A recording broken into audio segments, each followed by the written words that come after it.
सिर्फ डीडी उर्दू पर बरोज़ जुमा रात 8:30 बजे।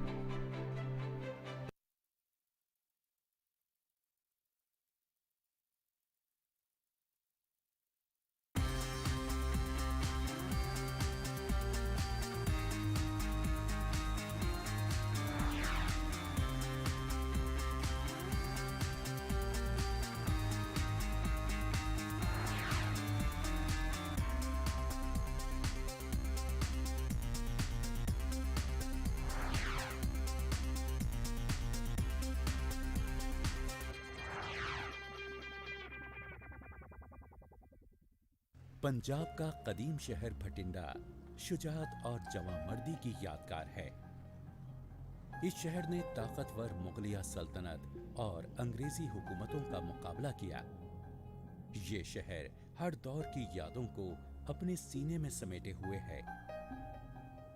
भटिंडा बावकार किलों, शानदार गुरुद्वारों और तारीखी मकामात की विरासत से मालामाल वो सरजमीन है जहां अहद रफ्ता और जदीदियत हाथों में हाथ डाले खड़े हैं। आपका इस्तकबाल है इस शहर में जहां अपने क़याम के दौरान आप यकीनन जिंदगी के खूबसूरत तरीन लम्हात से जरूर दो चार होंगे। भटिंडा पंजाब की राजधानी चंडीगढ़ के मग़रिब में 250 किलोमीटर दूर वाक़ है। यहाँ चारों जानिब फैली हरियाली इसके नीमदेही रुख को वाज़े करती है। यहाँ आने वाले ये देखकर हैरान होते हैं कि ये शहर कदामत और जदीदियत का एक हसीन संगम है। इस जगह को समझने के लिए हर सयाह को इसके तारीखी झरोकों में झांकना होगा। तारीख की इस वर्क गर्दानी के लिए इससे बेहतर और क्या हो सकता है कि शहर के कल्ब में बसे वसी और खामोश किलों से शुरुआत की जाए। गोविंदगढ़ के किले के नाम से मशहूर इस किले को राजा तब ने बनवाया था। चौकोर शक्ल के इस किले की फसील बंद इमारत चारों तरफ से 32 छोटे और 4 बड़े बुर्जों से सजी हुई है। इस किले की अहमियत और कशिश इसकी शान और शौकत या सादगी के सबब नहीं, बल्कि इस वजह से है कि दिल्ली पर हुकूमत करने वाली पहली खातून रजिया सुल्तान को यहीं कैद किया गया था।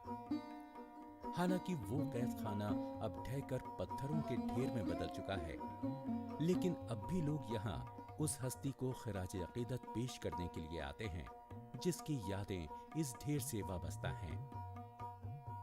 जैसे ही हम इस किले के अंदरूनी सहन की जानिब बढ़ते हैं, हमें वो खंडर दिखाई देते हैं जो कभी एक शानदार किला था।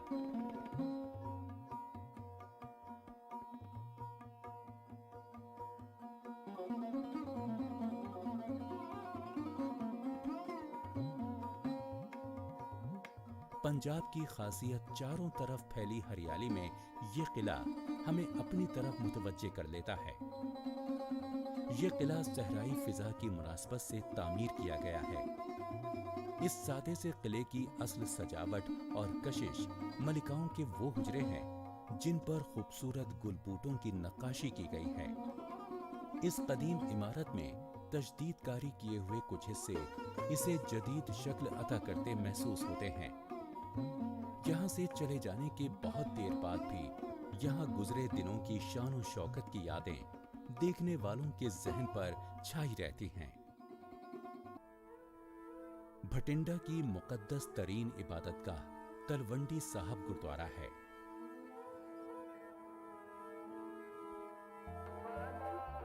यहाँ हर साल जोशो खरोश से मनाए जाने वाला बैसाखी का त्योहार मकामी और गैर मुल्की सयाहों को अपनी तरफ खींच कर लाता है। संगे मरमर से बनी मुकद्दस ज़ियारतगाह को बैसाखी से कई रोज पहले दुल्हन की तरह सजाया जाता है। मुल्क और बैरून मुल्क से अकीदतमंद यहाँ हाजिरी देने के लिए आते हैं।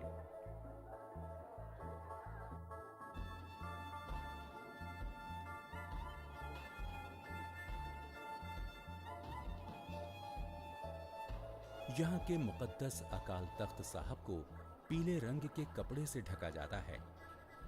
दरअसल पीला कपड़ा कुर्बानी और पाकीज़गी की अलामत तो है ही, साथ ही ये मौसम बहार की आमद का ऐलान भी करता है।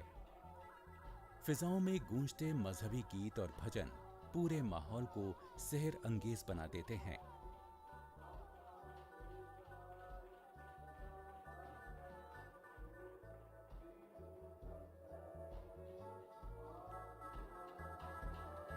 यहाँ पर अकीदतमंदों को बतौर तबर्रुक मीठा हलवा दिया जाता है। यह हलवा इस मौके का एक लाजमी जुज है। अकीदतमंद हलवे को खुदा की नेमत के तौर पर बड़े एहतराम से लेते हैं। तलवंडी साहब की ज़ियारतगाह के एहतराम की वजह यह है कि यहाँ सिखों के 10वें गुरु गोविंद सिंह जी ने तवील अरसे तक क़याम किया था। यहाँ एक गोशे में अजीम कायद की यादगारें महफूज हैं। गुरु गोविंद सिंह जी अजीम मुस्लिह और रहनुमा थे, जिन्होंने जालिम बादशाहों के खिलाफ अलम बगावत बुलंद किया। आज भी खालसा फिरके की तरक्की और नशोनुमा में इनकी अजीम खिदमत एहतराम और अकीदत की नजरों से देखी जाती हैं। यहीं पर इन्होंने गुरु ग्रंथ साहब की तदवीन नौ की थी।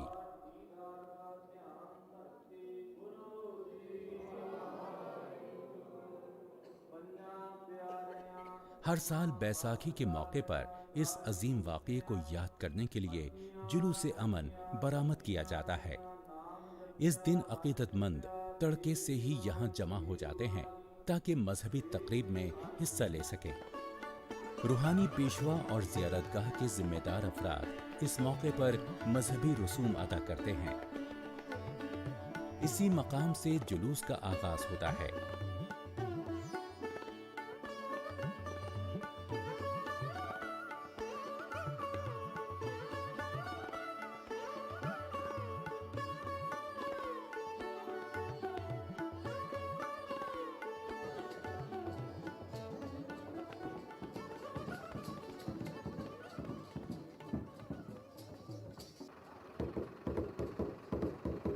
गुरुद्वारे के बड़े ग्रंथी और दूसरी अहम शख्सियात रसूमात में शामिल होते हैं। जुलूस की इब्तिदा के तौर पर ज़ियारतगाह के रज़ाकार खिदमतगार सेवादारों को पीला कपड़ा दिया जाता है। तमाम खुद्दाम के हाथ में एक फरेरा होता है जो मजहबी तहम्मुल और रवादारी और इक़्तिदार की अलामत है। जुलूस के ज़ियारतगाह से बाहर आते ही दीगर अक़ीदतमंद इसमें शामिल हो जाते हैं और जुलूस के साथ साथ दूसरी ज़ियारतगाहों पर भी हाज़िरी देते हैं। बैसाखी दरअसल पंजाबियों के नए साल का पहला दिन होता है। ये दिन मजहबी सकाफती तक़रीबात का एक ख़ास मौका होता है जिसमें सभी लोग शामिल होते हैं।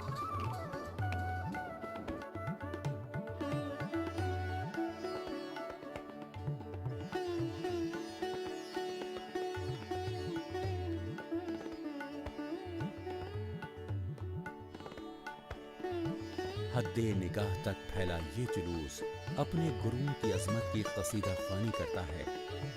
नए साल की आमद के रिवायती गीत गाता है। ढोल और दीगर रिवायती बाजे इस जुलूस का अटूट हिस्सा हैं। रंग बिरंगे लिबास और पगड़ियों से भरे इस जुलूस में मुसर्रत व शादमानी का अक्स नुमाया रहता है। कपड़ों की ये रंगीनी इस पूरे मकाम को अपने में ढांप लेती है।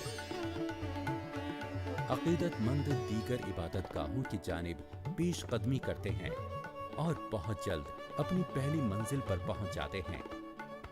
यहाँ पर जुलूस में शामिल अफराद गुज़रे साल के लिए बारगाहे खुदाबंदी में शुक्रिया अदा करते हैं और आने वाले साल के बाबरकत रहने की दुआ करते हैं।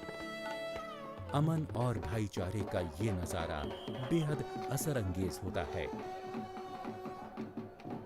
ये तकरीब यहीं ख़त्म नहीं हो जाती। यहाँ से जुलूस दीगर इबादतगाहों की जानिब बढ़ जाता है।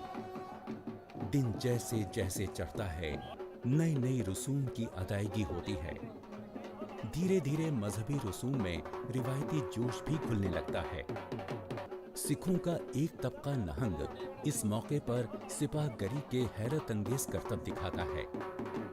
मोहल्ला एक ऐसा अमल है जिसे देखने के लिए सब इकट्ठा होते हैं।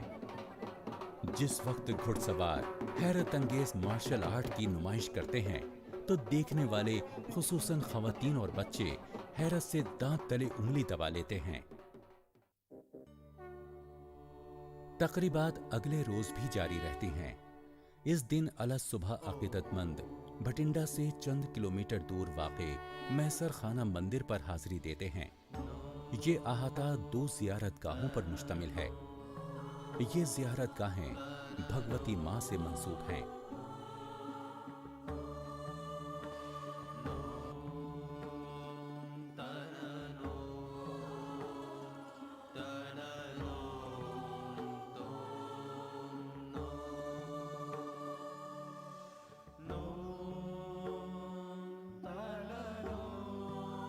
दूसरा मंदिर पहले के मुकाबले ज्यादा सजा धजा है। ये अपने सालाना मेले के लिए भी काफी मशहूर है।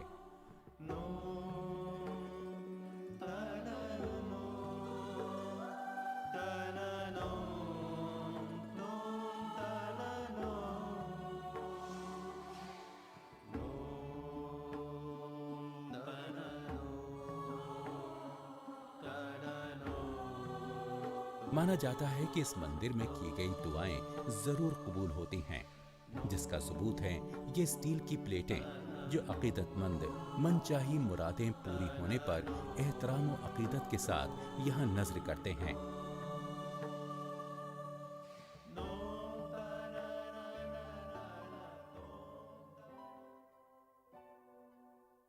यहाँ से थोड़ी दूर एक अलग थलग से मकाम पर पीर हाजी रतन का मजार है। हाजी रतन एक बाअज़मत वली थे। वो उस दौर के राजा भोज के सफीर भी थे और इस मकाम पर उन्होंने इबादत और रियासत की थी। इसके अलावा यहाँ आने वालों की तवज्जो उस ज़ियारतगाह की तरफ जरूर जाती है जो सिखों के गुरु नानक देव जी और गुरु गोविंद सिंह की हाजिरी की मुनासबत से बनाई गई हैं।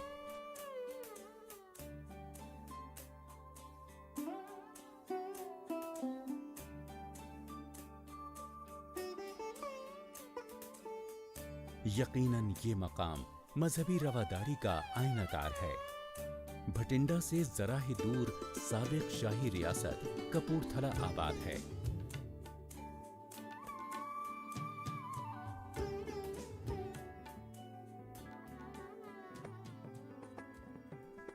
गुलाबी रंग की खूबसूरत मोरिश मस्जिद कपूरथला की लायक-ए-दीद जगहों में से एक है। कपूरथला की काबिल गौर बात है कि यहाँ की बेशतर इमारतें गुलाबी रंग और फ्रांसीसी तर्ज की हैं।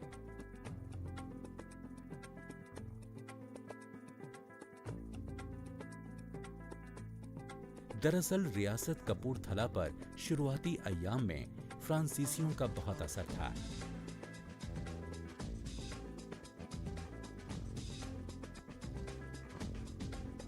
हर चंद की इस मस्जिद का बैरूनी हिस्सा सादा है, लेकिन अंदरूनी हिस्सा काफी खूबसूरत और सजीला है। इस मस्जिद को सन 1930 में फ्रांसीसी आर्किटेक्ट मॉन्ट्यू ने डिजाइन किया था। मस्जिद की तर्ज तामीर इसे मुल्क भर में सबसे अनोखा बनाती है। माना जाता है कि मोरक्को के मराकश शहर में वाक़े अजीम कुतबिया मस्जिद से ये मस्जिद बहुत मुशाबे है। मस्जिद के अंदरूनी तरो दीवार और छत पर खूबसूरत नक्काशी बेहद दिलकश है। लाहौर के मेयो स्कूल के फनकारों ने इसके अंदरूनी गुंबद का डिजाइन तैयार किया था।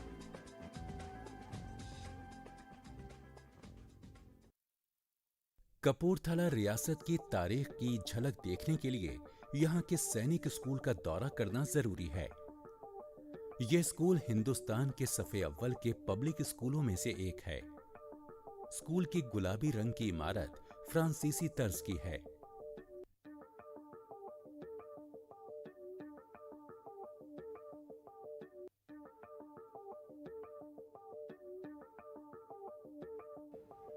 सैनिक स्कूल की इमारत गैर मामूली है। ये दरअसल कपूरथला के राजा जगजीत सिंह का रिहायशी महल था। इसका नाम भी उन्हीं के नाम पर रखा गया था। ये अजीम इमारत फ्रांसीसी आर्किटेक्ट ने सन 1900 से 1908 के दरमियान तैयार की थी। इमारत में मगरबी तर्ज तामीर का रंग खुसूसियत से पाया जाता है। हिंदुस्तान की दीगर तारीखी इमारतों और किलों की बनिस्बत ये इमारत अपने नक्शो निगार वाले दरो दीवार और ऊंचे ऊंचे सतूनों के सबब मुमताज है। इसके सतून इटली से मंगाए गए थे, जिन्हें लापजुली कहा जाता है। मगरबी तर्ज तामीर की तरह यहां भी चौड़े बरामदे और बालकनियां मौजूद हैं। ये अजीम इमारत उस सुनहरी दौर की याद दिलाती है जिसमें इसका शाही जाहो जलाल देखने से ताल्लुक रखता था और आराम व आसाइश इस इमारत की जान थी। वो जाहो जलाल और शान व अज़मत आज एक कमरे में महफूज की गई है, जिसमें म्यूजियम कायम है। स्कूल के अहाते में बना ये म्यूजियम अपने अंदर एक दौर की तारीख को महफूज किए हुए है। यहाँ पर बड़ी तादाद में तारीखी नवारिदात महफूज हैं, जो राजा और इनके खानदान से मुतालिक हैं। ये म्यूजियम दरअसल राजा का दीवान खाना था। इस कमरे की फ्रांसीसी सजावट लुई 16वें के दौर की याद दिलाती है। रंगीन पत्थरों से बनी खूबसूरत गोल मेज अहदे वुस्ता की मुसव्वरी के साथ इस कमरे के हुस्न को दोबाला करती है। दूसरी नवारिदात जैसे सजे धजे सोफों, खूबसूरत कुर्सियों और ट्रॉफियों से भी कमरे की खूबसूरती में इजाफा होता है। दीवारों पर होने वाली मखसूस पेंटिंग की दीदा से भी और बढ़ जाती है जब हम पाते हैं कि इनके फ्रेमों पर लकड़ी की खूबसूरत नक्काशी की गई है। ये कमरा यकीनन यहाँ आने वालों को शाही दौर में पहुँचा देता है, लेकिन बाकी कमरों में पढ़ाई होती है और नई नस्ल को नज़्म ज़ब्त और इल्म हुनर की तालीम और तरबियत दी जाती है।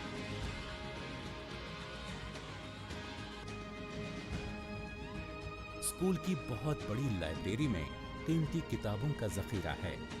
तलबा यहाँ हर तरह की किताबों से अपने इल्म की प्यास बुझाते हैं। तालिबे इल्मों के लिए लाइब्रेरी की दीवारों पर सजी बड़ी बड़ी तस्वीरें और नक्शो निगार भी बहुत पुरकशिश हैं।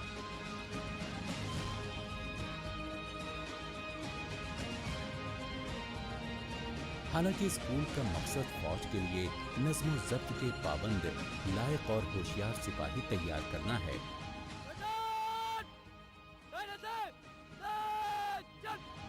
लेकिन यहाँ से तलबा दीगर शोबों में भी जाते हैं।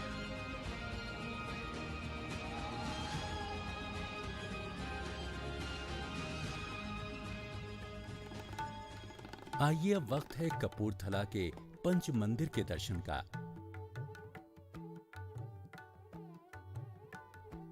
इस मकाम को पंच मंदिर इसलिए कहा जाता है कि ये 5 देवी देवताओं के मंदिरों का मजमुआ है।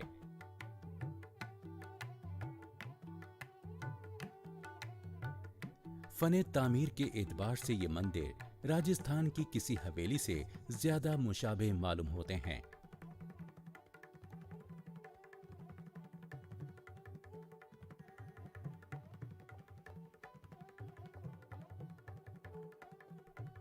सफेद दीवारों पर नकरई नक्काशी मंदिरों की तर्ज तामीर और सजावट में आम तौर पर इस्तेमाल नहीं होती, लेकिन यहाँ इन इमारतों की शान को दोबाला करती दिखाई देती है। इस अहाते में बने 5 मंदिरों में सबसे ज्यादा नुमायां और अहम कृष्ण और राधा का मंदिर है। जालंधर शहर से कुछ दूर की मुसाफत पर सराय नूर महल की इमारत है, जिसकी वजह से इस मकाम का नाम ही सराय नूर महल पड़ गया है। इस इमारत का नाम बादशाह जहांगीर की हसीन और ज़हीन बेगम नूरजहां के नाम पर रखा गया था। कहा जाता है कि नूरजहां इसी शहर की रहने वाली थी। जब वो मुल्क की मलिका बन गई तो उसने यहाँ नूर महल तामीर करवाया। इस शहर में मलिका नूरजहां का ददिहाल था और वो अक्सर यहाँ आया करती थी। आज भी मकामी लोग इस बात पर फख्र करते हैं कि मशहूर मलिका उनके छोटे से शहर की रहने वाली थी। ये मलिका के मुलाजमीन के मकानात हुआ करते थे। अब इन मकानों के अलावा सब कुछ खंडर हो चुका है। कुछ और आसार दिखाई नहीं देते। सिर्फ नूर महल में ठहरे हुए वक्त के दामन में इस महल की दिलकशी का तस्वुर ही किया जा सकता है। वतन की आजादी के लिए अपनी जान देने वाले शहीदों की ये यादगार काबिले दीद है। ये जदीद इमारत उन शहीदों की शहादत व कुर्बानी की याद में बनाई गई है जिन्होंने मादरे वतन के लिए अपनी जानें कुर्बान कर दी। यहाँ पगड़ी बांधे बावर्दी सिपाही का तांबे का मुजस्समा नस्ब है जो उन सिपाहियों की नुमाइंदगी कर रहा है जो आजादी के लिए काम आए। कपूरथला की दीगर इमारतों की तरह ये भी गुलाबी रंग की ही इमारत है। बिलखुसूस यहाँ की दीवारों और छत पर बने डिजाइन दीदा ज़ेब हैं। तर्ज़े तामीर में फ्रांसीसी झलक शामिल है। यहाँ का मशहूर घंटा घर जागीरदाराना रियासत के माजी की तारीखी यादगार बना खड़ा है और माजी में होने वाली तब्दीलियों का खामोश गवाह है।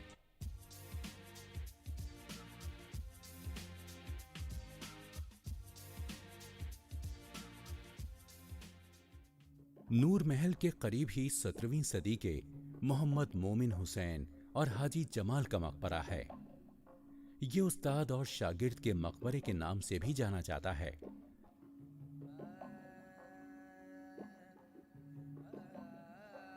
शहंशाह जहांगीर के मुसाहिब खास खाने खाना के खिदमतकार उस्ताद मोहम्मद मोमिन हुसैन एक गुलकार थे। मकबरे की खूबी यह है कि ये बाहर से चौकोर दिखाई देता है लेकिन अंदर से इसके 8 कोने हैं, जबकि दूसरा मकबरा बाहर से 8 कोनों का दिखाई देता है लेकिन अंदर से चौकोर है।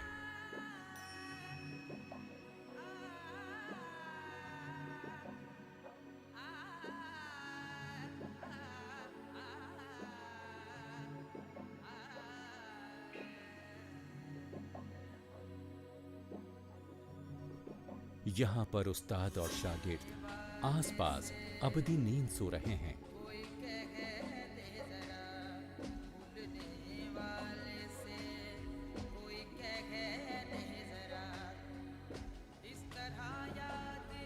मुद्दतों बीत जाने के बाद आज भी ये मकबरा अपने फन तामीर और हुस्न के सबब अपनी कशिश और दीदा से भी बाकी रखे हुए है।